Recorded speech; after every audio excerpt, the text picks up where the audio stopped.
Hi guys, I'm back.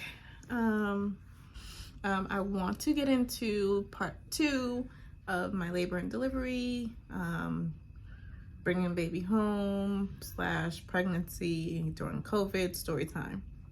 So, those of you that don't know, this series has 3 parts to it. I already recorded one.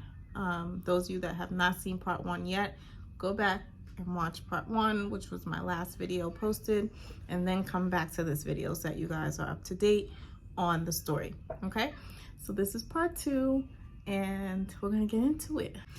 Before we get started, make sure you like, comment, and subscribe, and hit the bell so that you guys are notified every single time I post.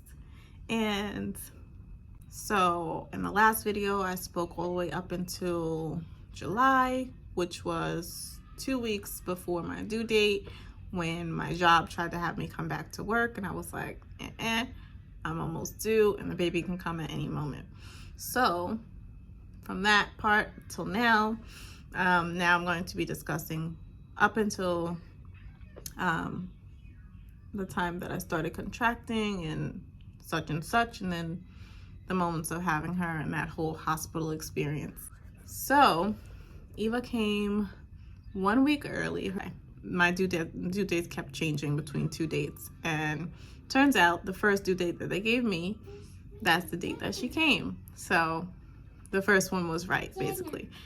So Eva was born the end of July, and I remember I was contracting. Eva was born on a Tuesday, and I remember I started contracting that Sunday or that Monday. I don't know. I don't remember. I can't remember if I started contracting 2 days before or like the day before. I don't know. Long story short, I started contracting. But before I get into that, I do want to discuss the hospital rules and regulations during COVID. So, being that COVID was happening, everything was so in the midst of everything still. Like, this was the year COVID started. So this was only like, what? COVID started March. We was in lockdown, April, May, June, July. So this was only 4 months after COVID had started. So everybody was still on caution about it, basically. So, I mean, like, they had like hazmat suits on, like they was going in to attack bees, pretty much. It sounds crazy, but that's the best way to put it. You know that suit that the bee catchers wear? That's literally what they were dressed like, you guys. It was absolutely absurd. I was like, they've got to be kidding me. Like, it was crazy. So, yeah, it was only 4 months after COVID had started, and they was dressed like it was the Black Plague, okay? So the hospital had rules, and they only were allowing 1 partner in the delivery room, which sucked because obviously we all have 1 partner, but you want other family and friends or whatever to be a part of that experience, you know, naturally. So that was a tough decision for me to make, you guys, because I have my husband who, obviously, that's a no-brainer. He should absolutely be in the delivery room. And then we have my mom, who I too wanted in the delivery room. Number one, this is my first baby, so I wanted that experience with the both of them. If all they had gave me was 2 people, I would be perfectly fine with that. If they said you only allowed 2 people, it would have been perfect. No, it wouldn't have been a hard decision at all. My mom and my husband. Simple. But they only gave me 1 partner. So my husband and I decided to come together and say, you know what? Let my mom come in the delivery room, because not only is she knowledgeable on having children already, but she also was a nurse in the past, so she knows what to look out for. You know what I mean? Like, she knew to check my bleeding. She knew to check if they're being sterile with everything that they're using on me. She knew to check my heart rate, the baby's heart rate. She knew to check my contractions on the screen. She knew to check my swelling, if I was swelling too much, like just little things like that, very particular things at that. She knew what to look for. So needless to say, even though in the midst of it, I was upset that I couldn't have my husband with me, it made sense to have my mom there for that because it's something that she knew, you know?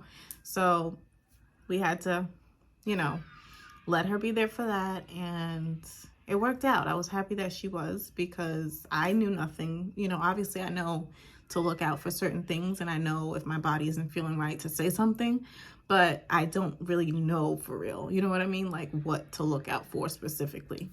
So being that it was both of our first time and we were inexperienced, completely inexperienced, my mom came with me. She was the one person that we decided to have in the room.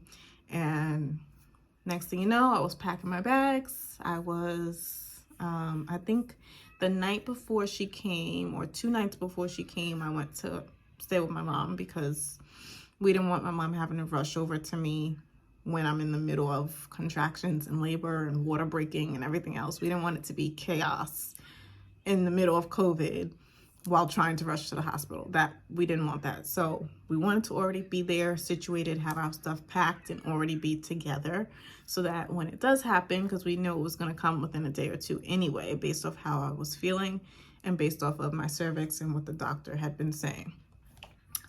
So I already had my bags packed, ready to go to the hospital, so that when it happens, we're already ready.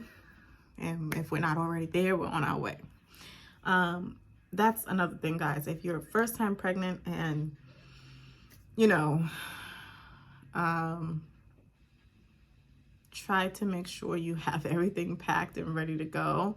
You do not want to wait last minute, because being in pain, that much in pain, and rushing to the hospital and having to check in and take off your clothes and all this, it's too much going on while you're in that amount of pain. So not only does it stress you, but it stresses your baby, which you don't want. So try to already have that stuff situated at least, I don't know, maybe 2 months before your due date. People might say that's way too soon, but believe me, it's not. The baby can come any moment. Like once you're 9 months, the baby can come anytime. So 9 months is 37 weeks. 37, yeah, I think 37 weeks is the safe time to have the baby. So anywhere between 37 weeks and 40 or 41 weeks, you're 9 months. So the baby can come anytime. So that's like a month and a half early. I think you should have your bags packed and ready to go for the hospital, so that way you're not waiting last minute and you're not in that situation where you're scrambling now to get things together last minute while you're in labor. It's absolutely chaotic, and don't make that happen. So long story short, I had already been at my mom's house ready to go. I was laboring. Now that I think about it, I think it was 2 nights before she came. So she was born on Tuesday. I went to my mom's on Sunday, so that I was already there. And my doctor's was closer to her anyway, the hospital that we were going to. So that too made sense to already be at her house. So I started contracting, but it was more like Braxton Hicks, but like on steroids. It was Braxton Hicks, but on steroids. So I was contracting that Sunday night. And I remember marching up and down the stairs. Mind you guys, I was trying to like induce myself, kind of, because that's another thing. Once you're 9 months, you're ready to go. Like you're ready to deliver this baby, because you get uncomfortable, you can't sleep properly anymore. The pressure is like at an all-time high down there in your stomach, in your back. Your breasts are super tender. Your body's achy. Your feet are usually swollen. They call them kinkles. Your ankles are so big and swollen. Just everything is all out of whack, and you're ready to deliver this baby by 9 months, believe me. So I was just ready to go. I was uncomfortable. I wanted to meet my baby already. I was tired of waiting.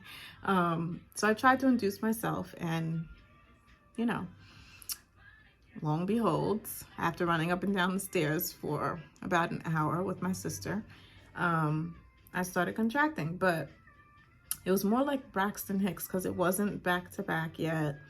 It was every couple minutes, but not close enough where I could go to the hospital. They say you have to be at least 3 to 5 minutes apart each contraction for you to go to the hospital, which mines were not. That was on that Sunday night. Then Monday morning, I had slept. I didn't even sleep that night, to be honest. Sunday into Monday morning, I didn't even sleep. I was wide awake all through the night watching TV. I was just anxious, you know what I mean? Like, I was anxious. I was ready to go. Being that I was so anxious, I couldn't sleep. So I was up all night, which is not good because those of you that know, when you're in labor, you get no sleep. Like, there's no sleep. Plus, you're in pain. So you want to try and get all the rest and relaxation that you can so that when you are in labor, which is when you're contracting back to back and you're in pain for hours until the baby comes, you're not so exhausted. You don't feel like your energy is all drained already. So that's one thing I know not to do when the next baby comes. I'm going to get all the sleep that I can. But that night I didn't sleep. I was up all night, anxious, ready to go, just thinking about when my baby will be here. So that Monday morning, we woke up. I had showered, gotten dressed. We went about our day. And I think I was still running up and down the stairs throughout the day, just random times throughout the day, which works, guys. If you're trying to induce yourself naturally, run up and down the stairs. You will start feeling contractions. I promise you. Promise you. It might take some time, but it worked for me. I don't know. I didn't have to do anything else. I ran up and down the stairs, and at least like an hour later, I started feeling contractions. So definitely try it. If you're trying to induce yourself and you're like right there at your due date, why not, So that Monday, I remember contracting still. I called my gynecologist and I was like, hey, I think I'm ready to go. Mind you, I already knew in my head I was not ready to go to the hospital because I wasn't having contractions back to back yet. They weren't 3 to 4 minutes apart. And that's what they require for you to go to the hospital and say, hey, I'm in labor. I already knew that wasn't the case, but like I said, I was so anxious and ready to go. I'm like, let me just call my gyno and see what he says. See if he says, hey, come on down. See if he says, hey, we have a bed for you if you want to come now. I was like, let me call and see what he says. It can't hurt, right? So I called and I was like, hey, I think I'm ready to go.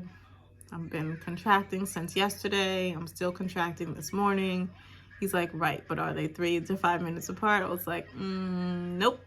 And he was like, well, looks like you better park it. I was like, oh my God. So he's like, no, if you feel like they're getting closer and closer together, then come. But if not, contracting is fine as long as they're not 3 to 5 minutes apart from each other. I was like, okay. And then plus they didn't have any beds.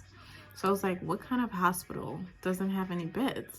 I went to Mercy Hospital in Rockville Center because my gynecologist is right there in the same parking lot, just across the way. So I had to go where my doctor was because I wanted him to deliver my baby.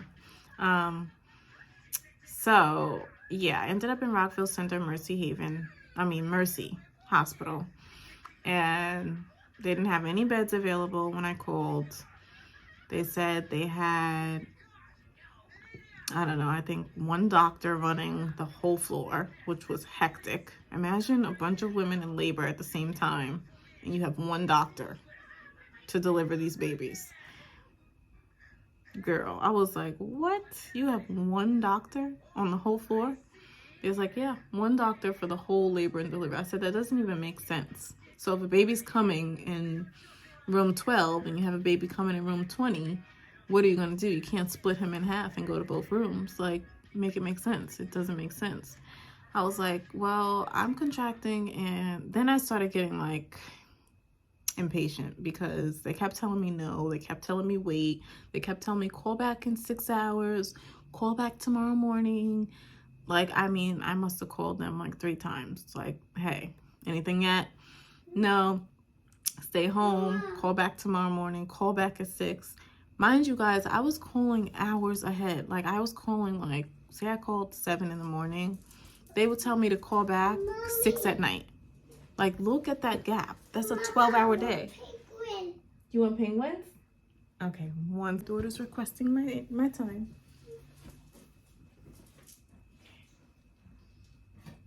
Mommy, no, not this one. Which one? No, go back. Put it back? Go back. You said you want penguins. To On there? put penguin. Okay.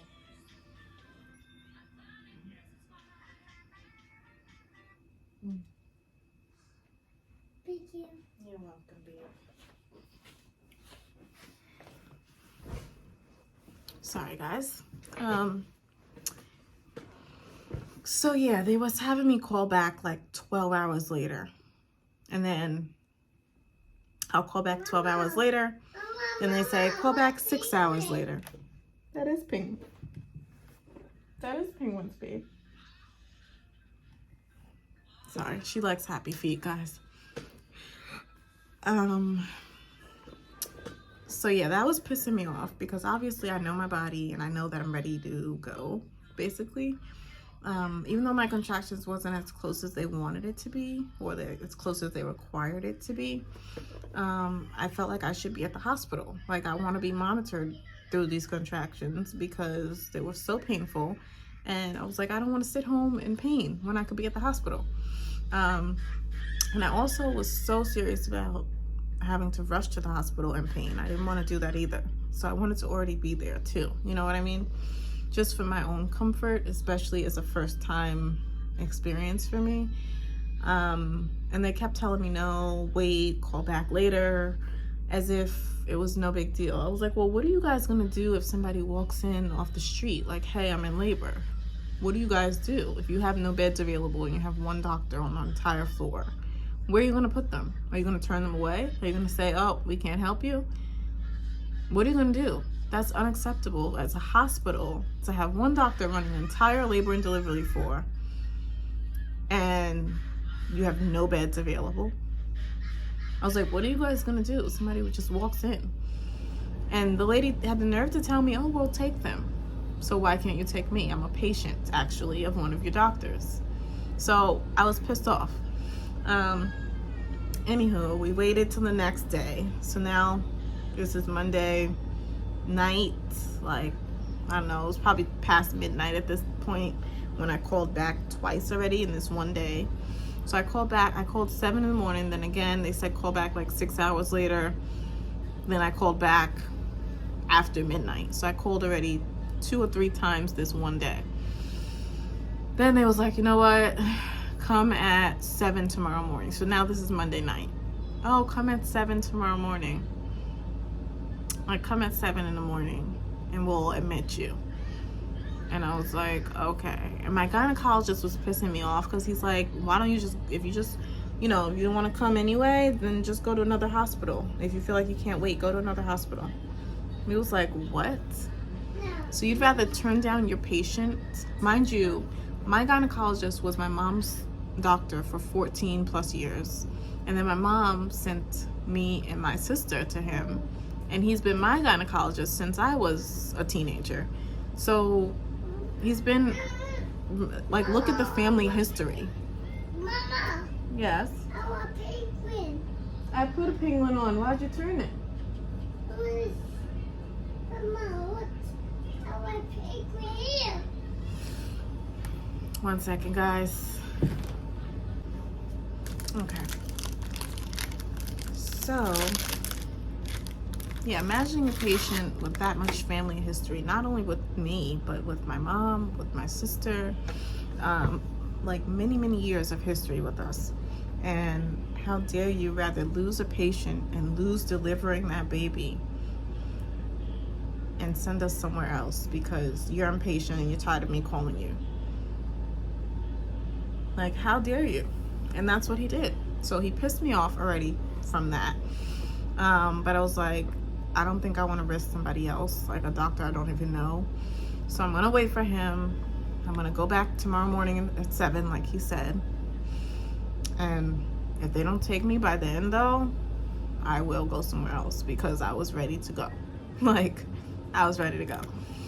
So this is now Tuesday morning. We got there 7 in the morning, so we got up bright and early to be there at 7 a.m. like he said. And then instead of them admitting us right away, oh, we don't mind, we're still waiting for bed, we don't have a bed, someone just delivered, so we're waiting for them to be transferred up to the maternity floor, the mother and me floor, mother and baby floor, or whatever. So we thought we'd be in the waiting room for like a few minutes, turned into 3 hours. So here it is, past 10 o'clock now. We got there at 7. It's now past 10 o'clock. And I thought we would just be waiting a few minutes. So 7 o'clock turned to well after 10 o'clock. We were still in the waiting room. So finally, I got up and I had my mom get up and like, we're like, what is the holdup? Like, we've been here now 3 hours in the waiting room. Why'd you tell us to come at 7 then? Oh, that's because you kept calling. You know, they had the nerve to say that because you kept calling. Well, don't tell me I'm going to be admitted, lady. And then I get here and you're still having me wait 3 hours in the waiting room. I was pissed off. So, and this is July, so the waiting room was freezing. So we're dressed for the weather outside, but the waiting room was like an ice box. So I was sitting there freezing the whole time for 3 hours. Then they finally come to get me. They put me in a wheelchair. They wheel me back. And then finally I'm admitted and put into a gown and in my labor and delivery room. So I'd say that happened like 11 a.m. So finally they put me in the room. It was like 11 a.m. around this time by the time I got in a room, in my gown and everything else. So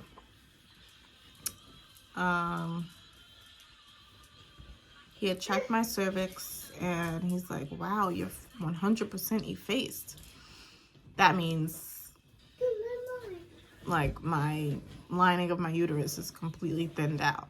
That's what that means, which means my water could break at any minute. And I was like, yeah, I told you it was ready to go. I couldn't wait to say that because he swore I wasn't ready and I was just calling to be annoying. I'm like, no, I feel like there's so much pressure, like I'm ready to deliver this baby.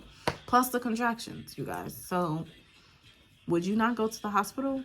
I mean, I did. And he's like, yeah, you were right. And I was like, yeah, no shit. I'm like, no duh.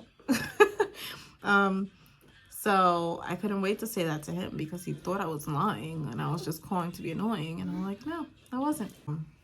So once he checked my cervix, then I met all the nurses. They came in, they checked my heart rate, they hooked up there's like some straps to monitor the baby's heartbeat. So they put that on my stomach. You can hear the baby's heartbeat on the machine and you could see your contractions on the screen. So that's what they hook you up to immediately. And then I kind of just sat and waited around. They did all these tests. They checked my heart rate. They checked my temperature for COVID. I had no fever. Then they checked the baby's heart rate. They checked my contractions. They asked me a bunch of questions. And I pretty much just sat and watched the machine and waited.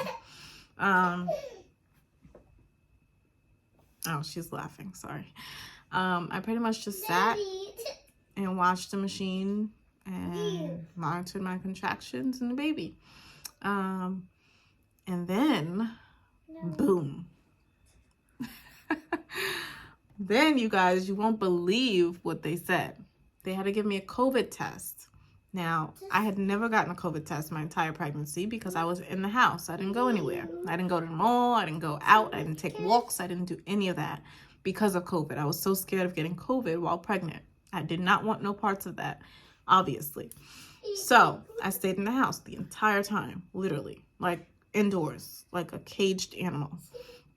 I didn't go anywhere.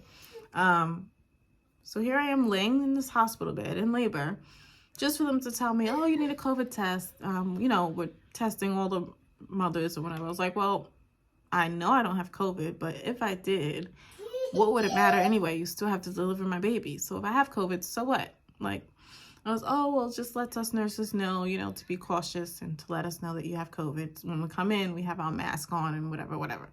I was like, okay. So she gave me a COVID test. She gave my mom a COVID test, being that she was the one with me. And it was devastating, mind you, because I had never had a COVID test. So I didn't know what it felt like to have that thing stuck up your nose. And I had saw it all over social media the whole time I was pregnant about these tests. And people were saying they were horrible, they were so painful, they hurt, yada, yada, yada. So I was already afraid to get it done, but I knew I had to because I have to deliver this baby either way.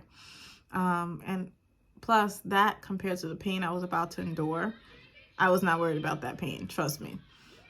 So she gave us the COVID test. She stuck the thing all the way up my nose. Literally, guys, say, like, no joke, this was the COVID swab, whatever you call it. She stuck it up my nose and, like, shoved my head into it. When I tell you, my reflexes do not mess with a pregnant woman in labor. Let me tell you, because my reflexes, girl, I was like, did you just shove my head into this swab like that? Oh, yes, sweetie, I had to. That's how we do the test. It has to go all the way up. I was like, no. I was like, do not do that again. And do not tell me you have to do that again, because it's not happening. Do not do that again. I was so mad. And that thing hurt. Like, it hurt bad. I felt my brain hurting. Like, my brain hurted. Why is my brain hurting from a COVID swab? Like, what are you doing? Mind you, guys, till this day, every other COVID test I've gotten done has never been like that one. So that's how I know she was BSing me. So yeah, that pissed me off.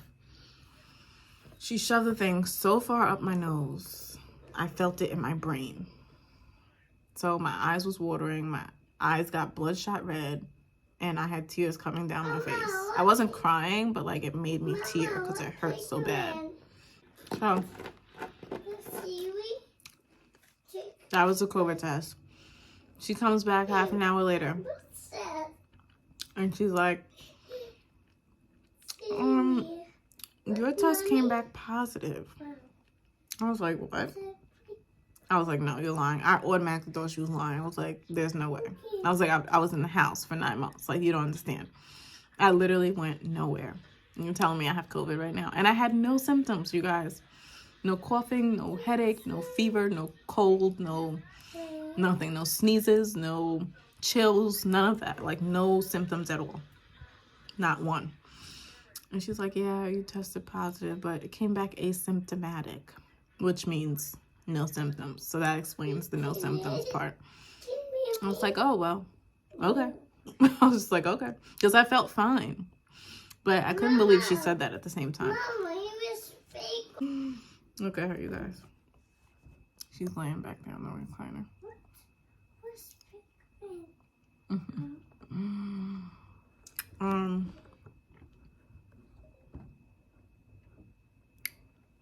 Yeah. So I was like, there's no way I have COVID. Like, you're joking. And she's like, no. I was like, well, can I see the results? Slip paper. Like, show me the results on a piece of paper. And then tell me why she acted so shady. Like, she didn't want to show me the results on paper. That also made me think she was lying. I was like, show me. Show me that I have COVID.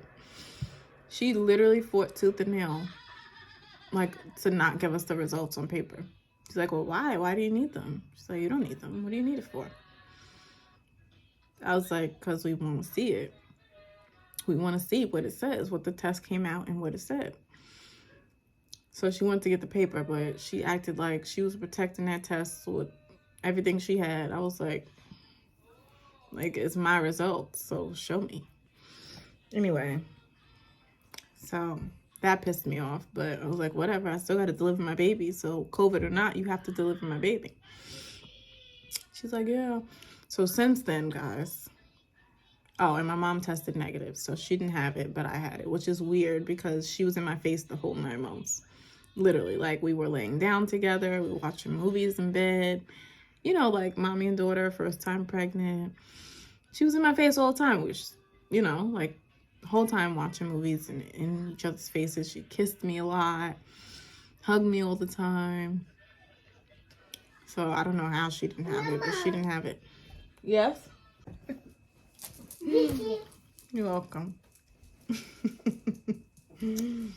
So, yeah, my mom was negative, which was a shocker. Like if I was positive, I just knew she would be positive. Nope, nothing. So they said if she was, though, she would have to leave, and then I would have to have somebody else come in with me who comes up negative, obviously. So obviously that would have been my husband at that point, because they were the only two I was willing to have in the room anyway. So if she was positive, she would have had to leave, and then he would have had to come in, which doesn't make sense. If she's positive and I'm positive, and it's a hospital, and you guys have the proper equipment or whatever to not get it, what the hell does it matter if she had COVID too? Honestly, what does it matter? It doesn't make sense. So now you're gonna bring in somebody who doesn't have COVID, if she did have COVID, and now they're gonna be around me who's pregnant with COVID. Make it make sense. If she had COVID and I had COVID, it made sense to leave her with me if we both have it anyway. No. It was like, oh, she has it, she's gonna have to leave, and you're gonna have to have somebody else come in. It's like, okay. I already knew it would be my husband, so I didn't care. So let's switch to the next point, because I don't want to make this too long. Then they gave her her food. She was able to eat. At this point, I was starving, you guys, because I hadn't eaten in hours. I didn't eat before I came. I didn't eat anything. Like, once I started contracting that morning, or like the night before, I didn't eat anything because I thought I was in labor, and they say don't eat or else you're gonna like pee and move your bowels on the table while you're delivering a baby, and I didn't want to do that either. So I want anything in my system so that when I'm pushing, you know, we just have a baby that comes out and not something else. Trying to keep it PG for you guys, but you know what I mean. And that is possible, by the way, those of you that don't know. It's very possible to have feces and everything else come out while you're delivering your baby. So that's why I say make sure you don't eat and don't drink anything other than water, so that way everything's clean while you're pushing, you know. So I was sure of that. I was conscious not to eat anything. So I was starving by this point. It was already hours later, the next day later actually. And yeah, my mom was able to eat something and I wasn't. So I was sitting there staring at her eat her lunch. I had a couple of ice chips. I'd say by this point it was like 2, 3 o'clock, maybe somewhere around there. And all the nurses and doctors that came in, they had hazmat suits on anyway, but it really was dressed up now because I had COVID, which I didn't care, but it was like, come on, you guys act like it's the Black Plague. and I was asymptomatic. I had no symptoms. They was dressed like they was ready for war. It was actually funny. It was comical. And on outside of the door, they put in red letters, "at risk," on the door. That lets everybody know that I have COVID. I was like, oh, wonderful. So keep that in mind because the rest of the story will make sense now that you guys know I had COVID while in labor. So at this point, it's like 2:30, 3 o'clock in the afternoon, maybe a little past 3. And then my gynecologist comes in, finally. I hadn't seen him since I came in at 11 or whatever when they admitted me. Then after that, I didn't see him for hours because obviously he's the only doctor on the floor, they say, delivering all these babies. So I Finally, my doctor comes in again to check on me. He's like, hey, how you doing? They check your cervix every couple of hours. Not your cervix, they check how dilated you are every couple of hours. So when he came to check me, I think I was only at 4 centimeters or something. But I still wasn't really in much pain. Like, I felt them, but it wasn't dire pain. Like, oh my God. They're definitely bearable, but you feel them, if that makes sense. You know what I mean? So I was like 4 centimeters by this time, and by the time I was 5 centimeters, which was like a couple minutes to an hour later, boom, that's when I started really being in pain. I was like, oh shoot. So 5 centimeters was when you really start to feel it. For some people, it might be different though. Some people could be 2 centimeters dilated and they're like, oh my God, give me medicine. No, for me, it wasn't that way at all. I got up to 7 centimeters before I needed an epidural, you guys. So I made it all the way to 7 without any medication, without any pain medication at all, which is pretty good. And my mom was like, girl, you could have just went to 10. If you were at 7, you could have got to 10 already. And it's true, because by the time I was at 10, it was only like 30 minutes later from 7 centimeters. It only took like 30 minutes later, maybe 30, 40 minutes later, and I was at 10. And I already had the epidural, so I was like, I don't care. But let me tell you, the epidural really helps. It is such a relief, guys. Like, really, it really does help. Like, give it 5 minutes to really kick in. You go from kicking and screaming and crying and everything else to just laying there, like, just complete, like, you feel so at ease. You're comfortable. You're able to get a little nap in if you want. It's wonderful. Like, instant relief. But it's very dangerous. So if you move, they say you could be paralyzed. That is true. It's in your back. It's in your spine. So if they poke the wrong spot, it could cost you a life-changing event. Like, you could really be paralyzed from the waist down the rest of your life. So it's important that you guys do not move when they give you that epidural.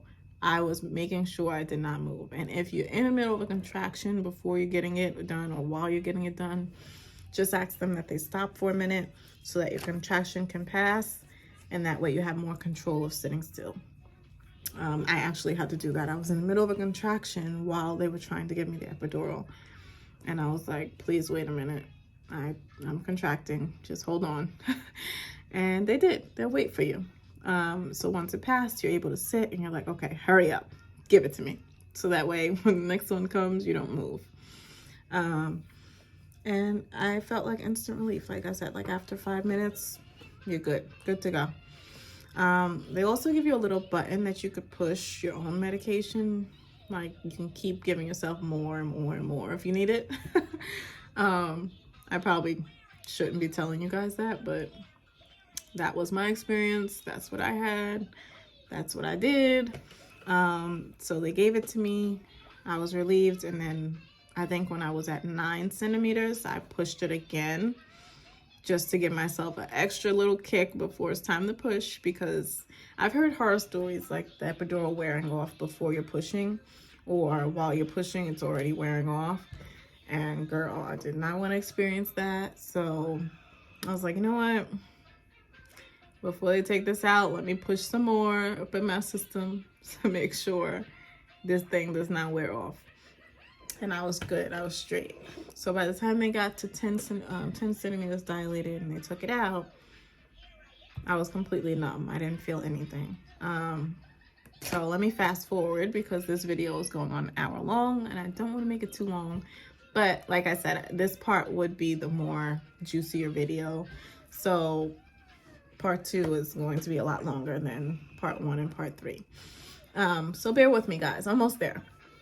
So after I got to 10 centimeters, I was basically telling the doctor, I'm ready to push. I'm ready to push. I felt pressure like crazy. The pressure, you feel like you have to poop. That's just the most blunt way that I could put it. You feel like you have to poop, and I did actually ask my mom. This might be TMI, but I asked her several times. I was like, Mom, did I poop on myself? Like, did I poop? I had to have poop by now. She's like, no. That's how much you feel like you have to poop, like move your bowels, because the pressure is so strong, you guys. I was almost certain that I pooped on myself, and she said no, but it really felt like it. But that's just your body letting you know you're ready to push, and I was. So I told my doctor, hey, I'm ready to push.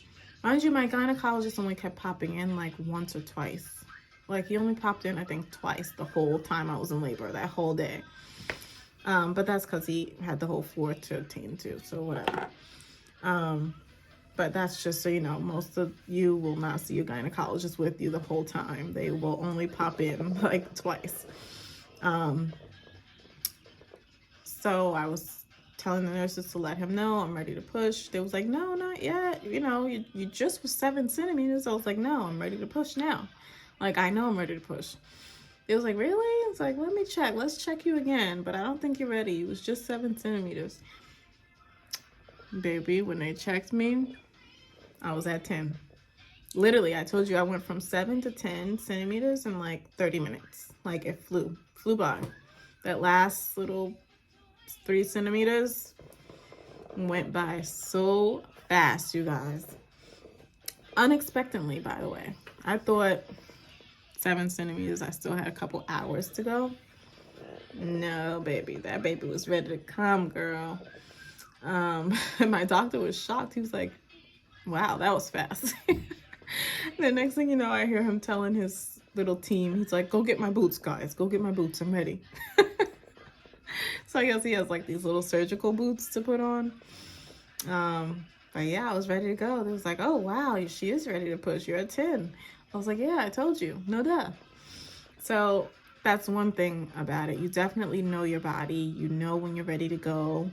If the doctors are telling you no, tell them to check you, and that will prove if you're ready or not. If you're 9 centimeters, you're not ready. You have to be 10 centimeters to push. But like I said, ultimately you will know. If you know your body, you'll know. Like, nah, this pressure is on another level. I'm ready to push right now. Let your doctors know. Have them check you just to make sure. And that'll be that, guys. So that was my experience with pushing and the whole 9 yards. And my baby came at 11:41 p.m. So she came right before midnight. If I had waited 20 more minutes, guys, she would have been born the next day. And that would have made me in labor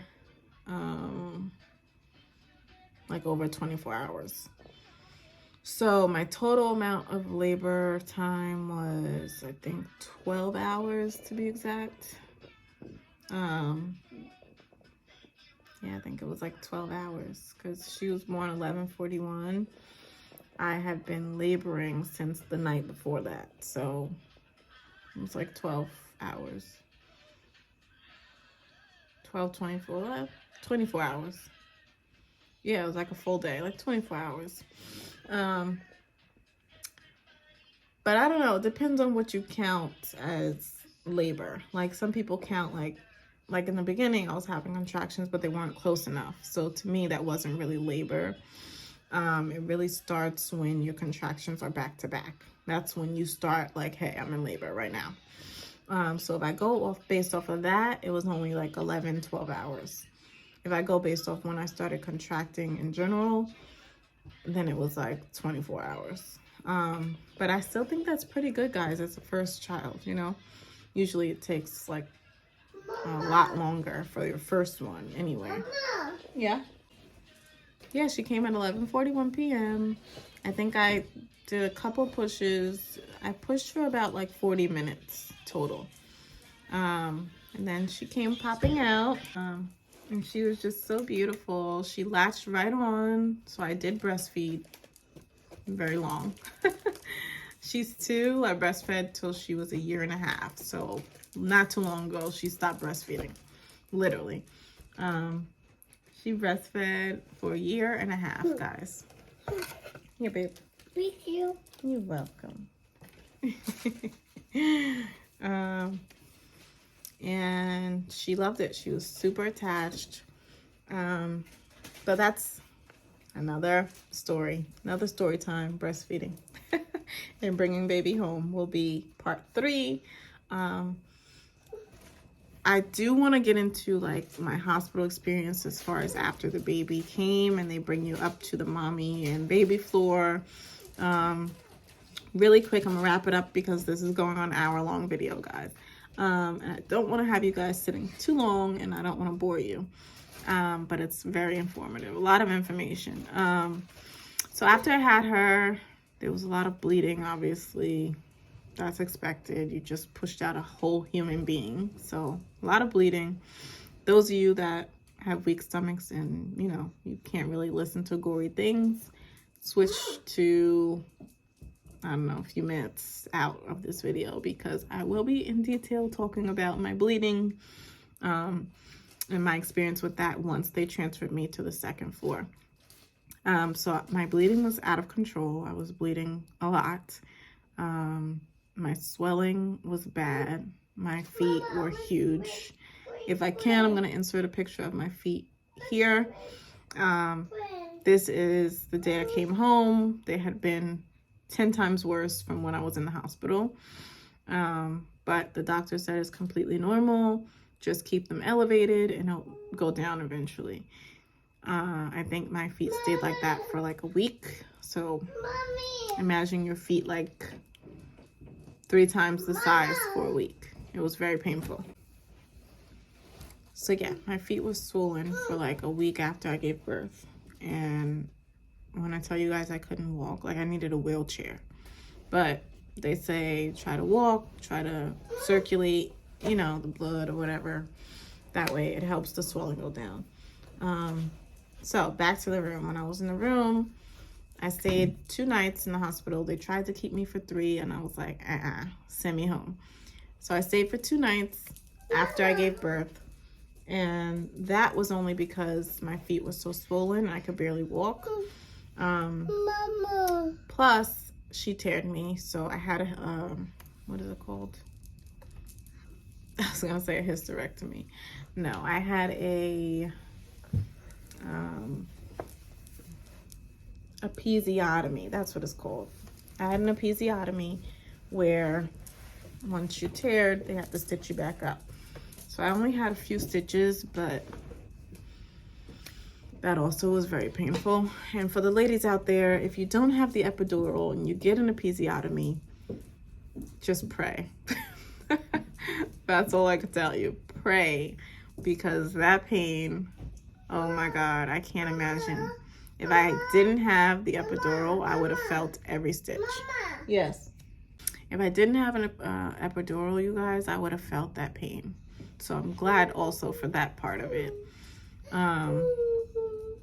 Yeah. So I had an episiotomy, so my parts were stitched up. My body was super sore. Your midsection is super sore after giving birth. Rightfully so. And then my legs and my feet were like elephantitis. So just imagine how uncomfortable I was, you guys. My breasts were swollen, also very sore and raw from breastfeeding, you know. And from the constant breastfeeding, which the baby's like latching and sucking multiple times a day, that breaks the skin. So that's why the skin is so raw, because you're constantly sucking on that one area. Obviously the skin tears, it gets dried and starts to bleed. So I was bleeding on my breasts, I was bleeding down there. It was a lot. I was in a lot of pain, I really was. So I couldn't go home. I was in no condition to go home. So they kept me for 2 nights, but realistically, I think you're able to go home like the next morning or something like that after giving birth, or like the next day even. Now I think I've heard like people going home the same day. Yeah, me, I had to wait 2 days. They could not discharge me until I got up and started walking, which was very hard. It was a task. So the 2 nights I was there, it was 91 degrees in my room. They had no AC. Eva. Sorry guys, she's a little tired. So just ignore her crankiness.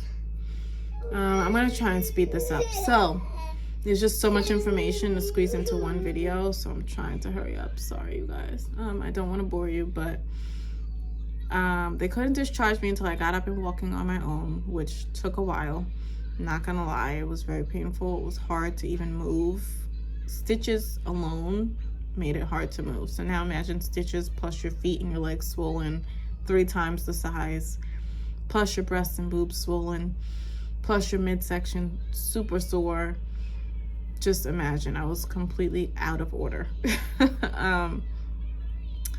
So I had to go back and forth to the bathroom throughout the night by myself. I had no nurses or anything to help me. That's what they said. They didn't want, because they want me to get up and do it by myself. So that way when I get home, they know I'm okay. I think I should have had nurses to help me, but they said no. You know, if they're helping me, then I'm not going to be able to do it on my own at home. So whatever, I had to try and get up and do it on my own those 2 nights. I think from the bed to the bathroom, it took me 10 minutes to walk from the bed to the bathroom. That's a long time just to get up and go to the bathroom. 10 minutes just to walk there, change myself and do whatever I have to do, and then walk back. Took me 10 minutes. So just imagine how slow I was walking. Literally like this. Like I was like sliding my feet on the floor, like barely walking. That was that. Changing myself, I had to change myself. They gave me like this ice pack pad, which was super relief for my, you know, my stitches. Very helpful. Ice pack pad, plus they give you these wicks, little wicks pads, which has like that rosemary tea tree feeling, like that tingly feeling on it. So it feels like very cool down there, which it helps a lot, trust me. And they give you some sort of cream to put on the stitches also. So once I put all those things on and, you know, clean myself up, I felt a lot better for the time being. But when it comes to using the bathroom and, you know, all that stuff, it was very painful.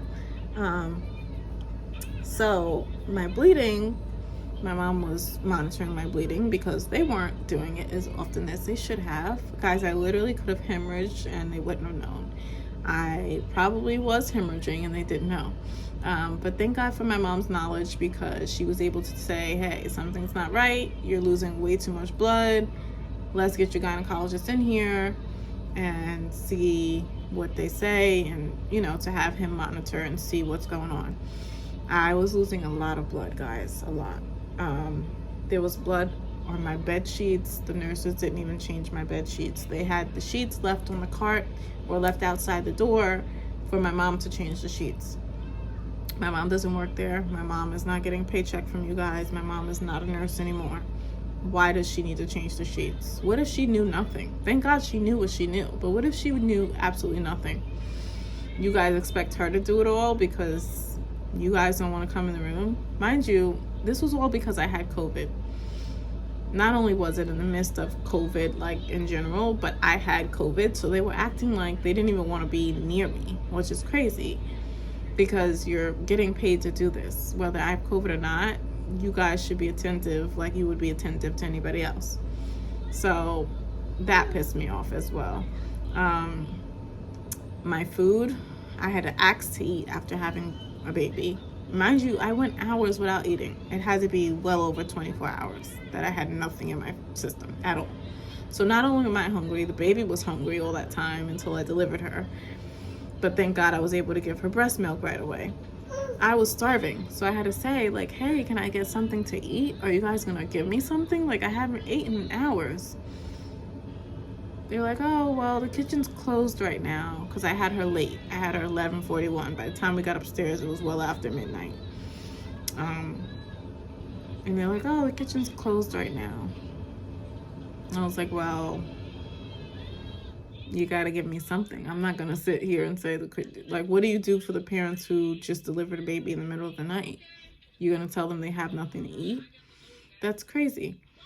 Like, I could have passed out alone just from not eating. I was so weak. I had no water. I had no food. I had nothing in my system. I was starving. And then I was also out of energy from just having a baby. Like, imagine how weak I was. I was so weak, guys. So weak. I can't say it enough. I was so weak. And I had to all but beg for food. And they told me the kitchen was closed. So they brought up a stale sandwich. Stale. Mama. Like, I could have Mama, what's me up? bounced the bread off of the table. Oh, God. Okay. So, yeah, I had to all but beg for something to eat because I was starving. And they brought up a stale sandwich. It was disgusting. So I didn't eat, so I was cranky about that. My mom said holding the baby in my arms to breastfeed, I almost dropped her several times. That's how weak I was. They didn't come in the room to change my sheets. I was bleeding everywhere, so there was blood on my sheets. They hadn't come to change them. They expected my mom to do it. My food, when it was time for me to eat the next morning, they left my food outside the door. I had to call and say, hey, I never got my breakfast. They were like, oh, we left it outside your door. I'm like, did you guys expect me to get up and go get it? Like, what the heck? You're supposed to bring the food in the room. Oh, no, we just left it outside the door because you have COVID. There's a sign on your door. I'm like, okay, you guys work here. Like, is this how you treat your patients that have COVID? Are you kidding me? It was disgusting. Honestly, I would never recommend anybody to go to the hospital, and I will never go back to the hospital, ever. It was horrible. So my mom had to go get me my food from outside the door that has been already sitting there for however long, and we had no idea because they didn't say anything.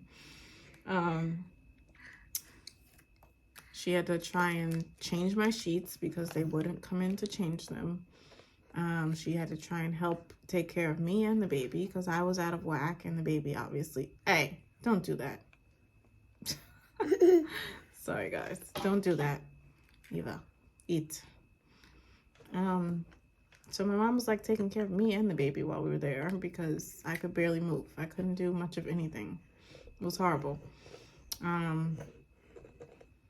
Breastfeeding, I could barely hold her up, like she said.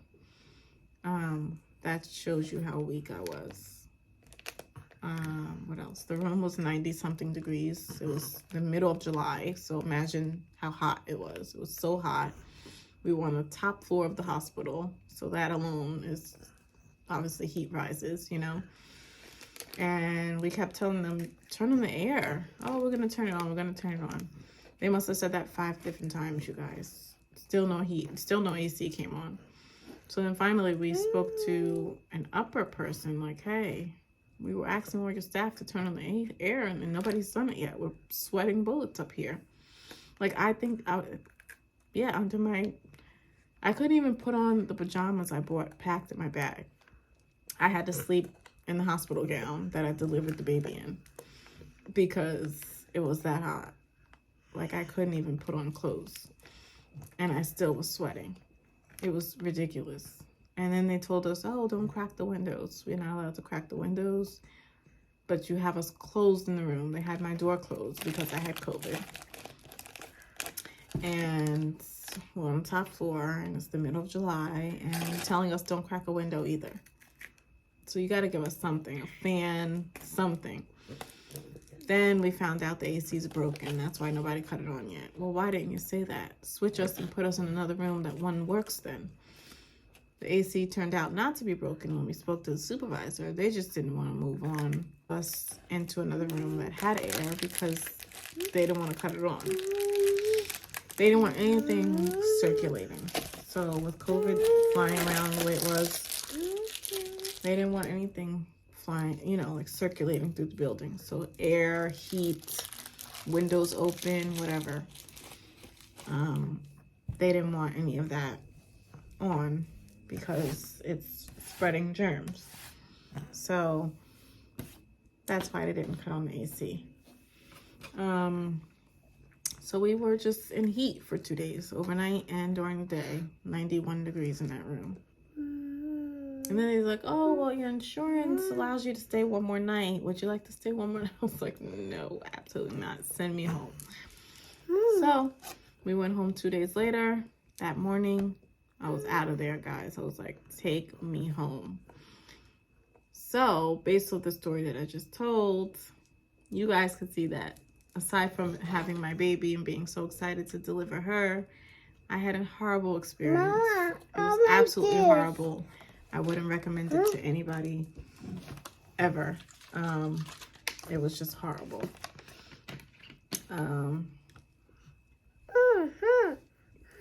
So part 3 will be bringing baby home, and then I'll be explaining to you guys what that experience was like for like the first week or 2, having a newborn at home for the first time, and how we managed doing that day to day. Okay, thank you guys so much for watching. I'm sorry this video is over an hour long. That was surreal. But those of you that made it to the end of the video, thank you so much for supporting. Thank you so much for watching. And until next time, I will see you guys in the next video. Bye. Bye. Bye.